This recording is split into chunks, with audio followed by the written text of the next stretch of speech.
Madam ఈ రోజున ఒకవైపు దావోస్ పర్యటనలను కానీ లేకపోతే కేంద్రం దగ్గర నుంచి నిధులు తీసుకొచ్చి రావడం కానీ మరోవైపు రాజధాని పనులు లేదా పోలవరం అని ఈ పనుల్లో చంద్రబాబు గారు సీఎంగా ఆయన బిజీగా ఉంటే ఈరోజు రోజా గారు మాట్లాడే మాటలను ఎలా చూడాలంటారు?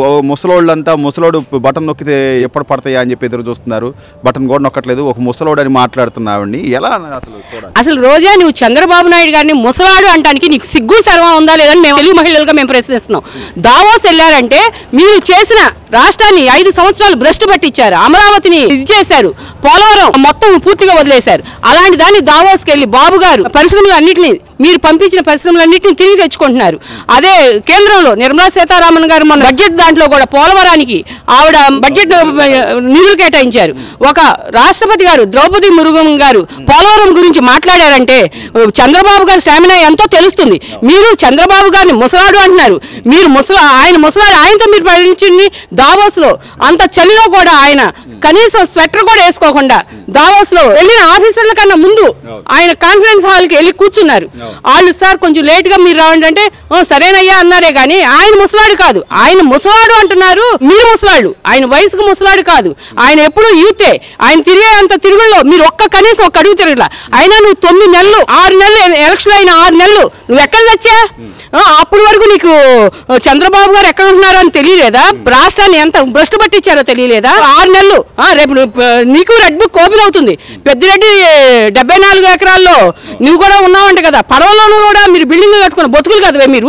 చంద్రబాబు నాయుడు గారు ఏదన్నా అంటే కనుక నీకు ఇంకా తెలుగు మహిళలో నీకు దేహశుద్ధి చేయడానికి సిద్ధంగా ఉన్నావు. అంటే ఒకవైపు చంద్రబాబు నాయుడు గారేమో పరిశ్రమలు, ఉద్యోగాలు, పెట్టుబడులు ఈ తరహాలో ఆయన సాగుతున్నారు. మరోవైపు నుంచి కేవలం బురద జల్లడమే ప్రక్రియగా అంబటి రాంబాబు గారు లేకపోతే ఈ రోజానో లేకపోతే ఇప్పటికే పెద్దిరెడ్డి గారి భాగవతం బయటకు వచ్చేసింది, దాన్ని కూడా బుకాయించే పనుల్లోనే ఉన్నారు.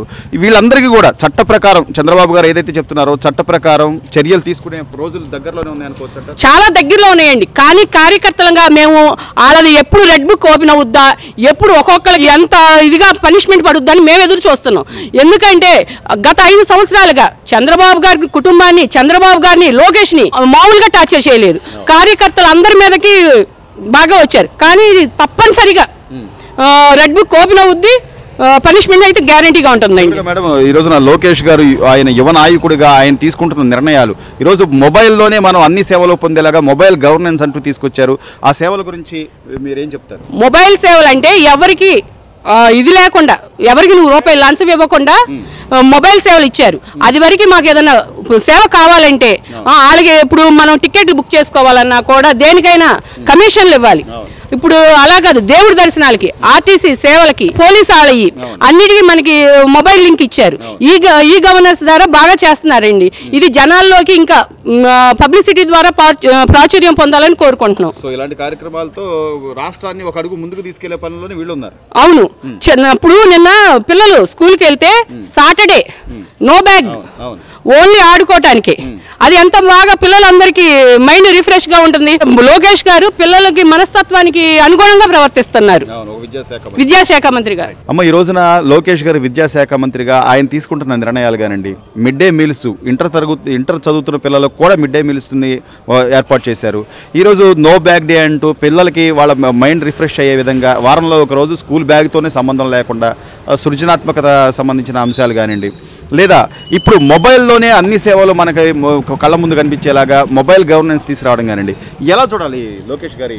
ముందుగా లోకేష్ గారు యువ నాయకుడు కాబట్టి ఆయన ఆలోచించే విధాన శైలి ఎలా ఉంది అంటే ప్రజల్ని ఎలా మోటివేట్ చేస్తే ఎలా ఉంటారు, వాళ్ళని అభివృద్ధి చేసే దిశలో అడుగులేస్తున్నారు. ఈ గవర్నెన్స్ అనేది చాలామందికి తెలియని వాళ్ళకు కూడా ఉపయోగపడే. ఈరోజు వాట్సాప్ తెలియని వాళ్ళంటూ ఎవరూ లేరండి, అందరికీ తెలుస్తుంది. దాని ద్వారా సర్టిఫికేట్లు ఎలా తీసుకోవాలి ఏంటని అందరికీ ఆఫీసుల చుట్టూ తిరిగి విసిగిపోయి లంచాలు ఇచ్చి ఇవన్నీ చేయకుండా అందరూ తృప్తిగా ఈరోజు మాకు ఈ పని అయ్యింది అని హ్యాపీగా ఆయన గురించి పొగిడే రోజులు తీసుకొచ్చారు. ఇది అందరూ గర్వించదగ్గ విషయం. ఈయన ఎట్లాగే యువ ఆలోచనలతో దేశాన్ని ఇంకా ముందుకి అభివృద్ధి చేసేలా అడుగులు వేస్తారని మేము నమ్ముతున్నాం. సో మీరు అన్నట్టుగా సర్టిఫికేట్లే కాదండి, ఈ రోజున ఆలయాల్లో దర్శనాలకు సంబంధించి కానివ్వండి, లేకపోతే పోలీసు సేవలకు సంబంధించి కానివ్వండి, అనేక రకాలుగా ఈ మొబైల్ గవర్నెన్స్ ద్వారా మనం కేవలం వాట్సాప్లో వాళ్ళకి కేవలం హాయ్ చెప్తే వాళ్ళకి సంబంధించినటువంటి మొత్తం అంతా పేజ్ ఓపెన్ అవ్వడం, దానిలో మనం ఏమైనా ఉంటే వాళ్ళకి చెప్పుకోవడం, దానికి మళ్ళీ వాళ్ళు వెంటనే రియాక్ట్ అవ్వడం, సో ఈ తరహాగా అత్యాధునికంగా అంటే ఎలా అభివృద్ధి చెందాలి, రాష్ట్రాన్ని ఎలా ముందుకు తీసుకెళ్లాలని వీళ్ళు ఆలోచిస్తుంటే రోజా గారు లేకపోతే అంబటి రాంబాబు గారు వీళ్ళంతా కూడా ఈ వెనక్కిలాగే విధానాన్ని ఎలా చూడాలి మేడం? పదే పదే విమర్శించడానికి వాళ్ళకి అసలు బ్రెయిన్ అనేది పనిచేయక పిచ్చెక్కి ఏదేదో అలా వాగుతున్నారండి. వాళ్ళు ఇచ్చిన కౌంటర్లకి మేము రివర్స్ కౌంటర్లు అంతకంటే ఎక్కువ మేము చేయగలం, కానీ వాళ్ళ నాయకుడు వాళ్ళని అలా మోటివేట్ చేస్తున్నారు. మా నాయకుడు మమ్మల్ని ఎవరు ఏమన్నా కానీ దానికి తగ్గ ప్రతిఫలం వాళ్ళకి ఖచ్చితంగా దొరుకుతుంది, రెడ్ బుక్ అనే దాని ద్వారా ఆన్సర్లు వస్తాయి, మీరు వాళ్ళ మీద తిరుగుబాటు చేయొద్దు, వాళ్ళ విషయంలో మీరు ఏమన్నా కానీ మన పద్ధతులు మనం దాటొద్దు అని చెప్పి మమ్మల్ని ఇచ్చేయడం వల్ల మేము ఇలా వాళ్ళు ఎంత ఇచ్చేస్తున్నా ఆ ఆవేశాన్ని మేము కంట్రోల్ చేసుకొని ఉండగలుగుతున్నాం. ఎప్పటికైనా మా సైడ్ న్యాయం ఉంది కాబట్టి వాళ్ళంటూ రెడ్ బుక్ ఒకటి ఓపెన్ అవుతుంది, వాళ్ళ తప్పులకి వాళ్ళకి తెలియజేసే రోజు వస్తుంది, వాళ్ళ శిక్ష అనుభవించే రోజు వస్తుంది. అలా అని చెప్పి వాళ్ళు అన్నట్టు మేము వాళ్ళ ద్వారంలో వెళ్తే మా నాయకుడికి మేము తలవంపులు తెచ్చినట్టు ఉంటుందని మేము కంట్రోల్గా ఉంటున్నాం. మా నాయకుడు గొప్పోడు కాబట్టి గొప్పోడికి ఎప్పుడు మంచే జరుగుద్ది కాబట్టి ఆయన నడిపిన క్రమశిక్షణ బాటలో మేము నడుస్తున్నాం. చివరిగా మేడం, అంటే ఈరోజు దావోస్ పర్యటనల నేపథ్యం కానివ్వండి, లేకపోతే పరిశ్రమలు ఉద్యోగాలు తీసుకురావాలని వాళ్ళు చేస్తున్న ప్రయత్నాలు కానీ, అంటే ఏదైతే హామీలు ఇచ్చారో కూటమి ప్రభుత్వం అధికారంలోకి వస్తే మేము ఫలానా చేస్తామన్న దాని ప్రకారం కానీ, లేదా ప్రజలు నమ్మి వాళ్ళకి 164 సీట్లు ఇచ్చిన విధానాన్ని కానీ ఈ జరుగుతున్న కార్యక్రమాలు దానికి తార్కాణం అనుకోవచ్చు అంటారా? అంతే కదండి. అంటే వాళ్ళు ఇప్పుడు దాకా చేయడం చేత కాక ఇప్పుడు చేస్తున్న దాన్ని అంగీకరించలేక ఇది తప్పు బాటలో నడిపించాలని చెప్పి జనాల్లోకి తీసుకెళ్లి బురద జల్లుతున్నారు తప్ప జనాలందరికీ తెలుసు ఇప్పుడు గవర్నమెంట్ ఏం చేస్తుంది ఏంటి అనేది. ఇప్పుడు జనాల్లో కూడా ఏం చెప్తున్నారంటే 6 హామీలు ఇచ్చారు, ఒకటి కూడా నెరవేర్చట్లేదు అని చెప్తున్నారు. నెరవేర్చాలని మా నాయకుడికి ఉన్నా కానీ వాళ్ళు పెట్టిన కుప్పని అంతా మేము పూడ్చుకుంటూ సరిచేసుకుంటూ రావాలి కాబట్టి జనాలు కూడా అదే అంటున్నారు. వీళ్ళేదో మేము చెప్పేస్తున్నాం జనాల్లోకి వెళ్ళిపోతుంది అనుకుంటున్నారు, కానీ మా చంద్రబాబు నాయుడు గారిని జనాలు చాలా వరకు యాక్సెప్ట్ చేస్తున్నారు, అన్ని నిదానంగా చేస్తారు, ఇచ్చిన హామీలను నిలబెడతారని వీళ్ళకి తగ్గ జవాబు జనాలే చెప్తున్నారు. ప్రజల్లో కూడా ఆయన చేస్తాడు అన్నట్టే ఉన్నారు. ఎవరు వాళ్ళ వైపు వాళ్ళ మాటలు నమ్మే స్థితిలో లేరు.